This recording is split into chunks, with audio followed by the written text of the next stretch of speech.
coming to you on the 20th of April, 2020, Chavav Nissan. And I want to discuss the way in which this disease has detracted from our faith, our trust in God. Our faith and trust in God are fundamental to our lives as Jews, as believers, and they should underlie everything we do. This includes our trust in divine protection. Now, the world around us is gripped in fear because of these projections, because of these predictions, but we should be able to see through these predictions, especially now that the predictions have proven to be not true. Even beforehand, from the beginning, if someone was paying attention to the news in the past, he knows that there were very dramatic predictions of vast numbers of people dying from various epidemics and pandemics in the past, and they never came true. The amounts of the number of deaths were only a tiny fraction of what was predicted. So why would you suddenly think that this prediction is so reliable? And in particular, this fellow Neil Ferguson, upon whom the measures throughout the world were based on his study, his authority, he had made many predictions that turned out to be completely untrue. And in general, the nature of the media and society is to use fear to control us. So why are we so trusting? Why don't we see through this constant attempt to control us through fear? And especially since we have faith in God. We have our relationship with our Creator. He gives us everything we have. He provides us with our health. And God forbid, He brings the opposite. That should be the lens, the appropriate frame for looking at any events, especially events that involve some danger. Now, especially once it became clear that his predictions were false, which means that his recommendations were baseless. The entire purpose of the advice of social distancing was the projection that there would be vast numbers of deaths without it. Well, that proved not to be true. So now there's no longer a reason for social distancing. There's no longer reason for any fear. It's all now pure paranoia. So we need to shake out of it. We need to remind ourselves that our entire existence comes only through divine protection. We recite a prayer every day, many times a day, after we go to the bathroom. Orthodox Jews recite a special prayer to thank God for the good health of our body and to recognize how our survival every single second depends upon how God created such a wondrous, marvelous body which functions so perfectly. Were God to make it so that one opening that's supposed to be open would close, or one closed orifice that's supposed to be closed would open, we could not survive for even a moment. This is the prayer of Asher Yotzar. We should focus more when we say these words. So our very existence depends upon constant um, maintenance of the body by God, which is an absolutely wondrous thing.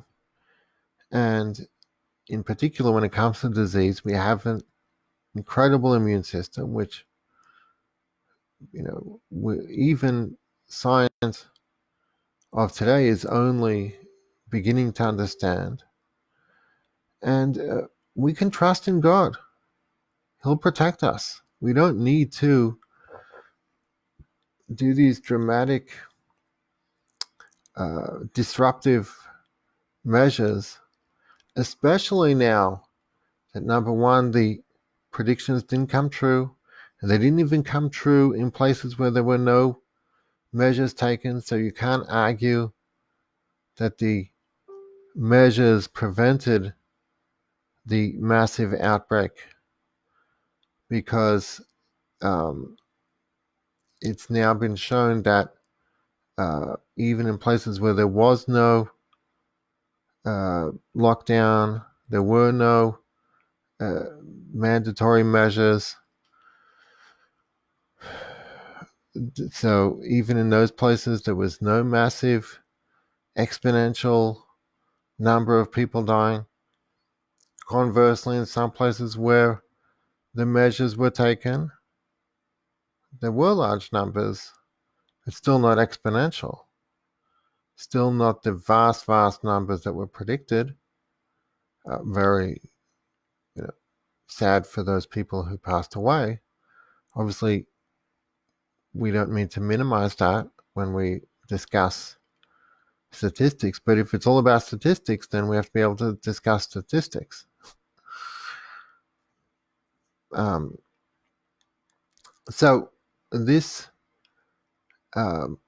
insistence on this clinging to this now debunked model, especially since we have a treatment, hydroxychloroquine and other treatments that in fact existed all along but were deliberately ignored by the powers that be because they wanted lockdowns, they wanted social distancing, they had an agenda.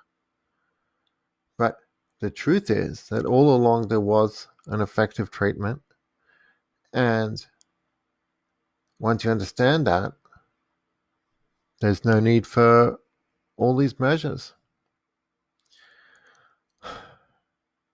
So what's left? Just this empty fear of the invisible that's taken us over. We have to shake it off, to reject it, and especially because we need to know that it represents a certain lack of trust in God and faith in God. And especially now that, um, especially for those people living in a place where there is no significant number of people who have died from it. So I live in Houston. There are no reports that the Houston hospital is overrun, that hospitals are overrun, that there are large numbers of cases. And from where I come in Melbourne, there are no such reports that there are large numbers of cases. It's extremely minor.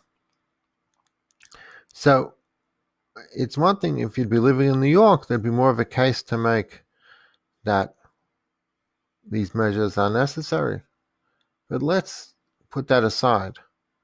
Let's talk about places where there is no large number of deaths. Only a handful in comparison, and not significantly different, in fact less than the seasonal flu. So, if you're living in such a place, there's certainly no basis for all this, for all these extreme measures, for all these disruptive measures, for all these traumatic measures. There's just no basis for them. Now, if there's a law about something, don't violate the law. But there's no need to go further than law, and there's no need to believe that just because they passed a law about it, it's really necessary. It's pretty easy to understand that they could have done so because of other considerations than necessity. Perhaps the governor wanted to cover his back. Perhaps the people demanded it because they were paranoid. Whatever the case may be, what it comes down to is a plague. This is not by any stretch, not at all, not at all. That's ridiculous. It would be ridiculous to call this a plague. And in the Torah, in the Talmud, we find discussion of how a plague is to be defined. So it says in the Talmud, in Tractate Tainus, at 19a, what is classified as a plague? A city that has 500 people, and in it, one person dies a day for 3 days. One person dies a day for 3 days. Okay?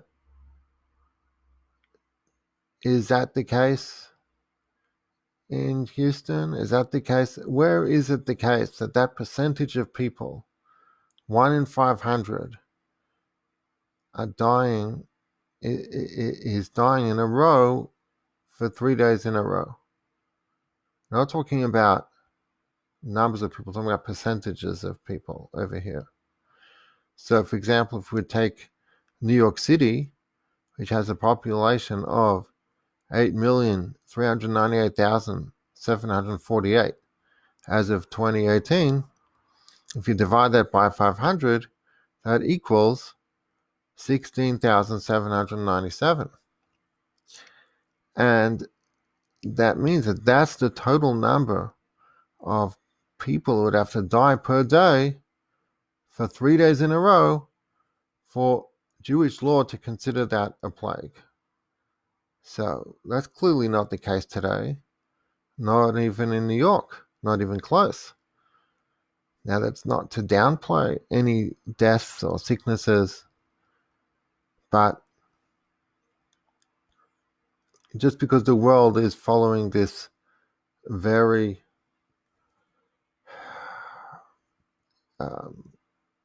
fearful, fear-based paradigm, for whatever reason, it doesn't mean we need to buy into it. God is with us. God protects us. He gives us our life. He gives us our safety. He gives us our good health. And just like last year, we didn't worry. Even people who had compromised immune systems didn't cut themselves off from society for the entire flu season and avoid contact with anyone. That's just completely exaggerated. That's absurd. They didn't do that then. Well, they shouldn't do that now. Certainly not if they're living in a place where there's no plague. The fact that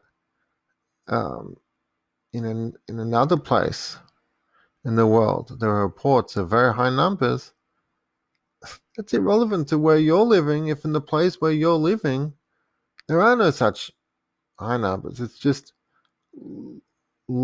as much or less than the seasonal flu. So who cares what's going on in some other place in the world? It's like saying that you'll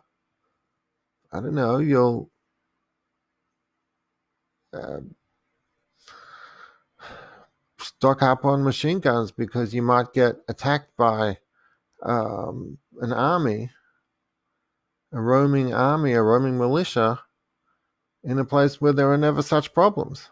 It's just the calculation of danger is geographically specific. If in your place there is no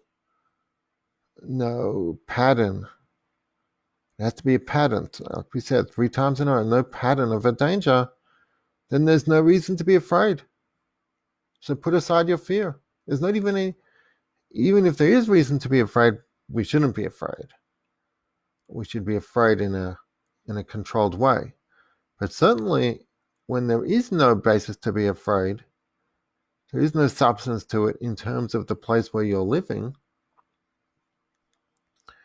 we should not be afraid. We should recognize that fear stems from a certain lack of faith and trust in God. And what we need to do is strengthen our faith and trust in God. And through that, we can be strong and also healthy, because removing fear it strengthens our health, and allowing ourselves to fall into fear weakens our health, the health that these officials claim to care so much about. So let's remind ourselves that God is with us. God gives us our good health. He gives us our amazing immune system, which our bodies function, um, you know, miraculously, non-stop, and that should strengthen us. God bless.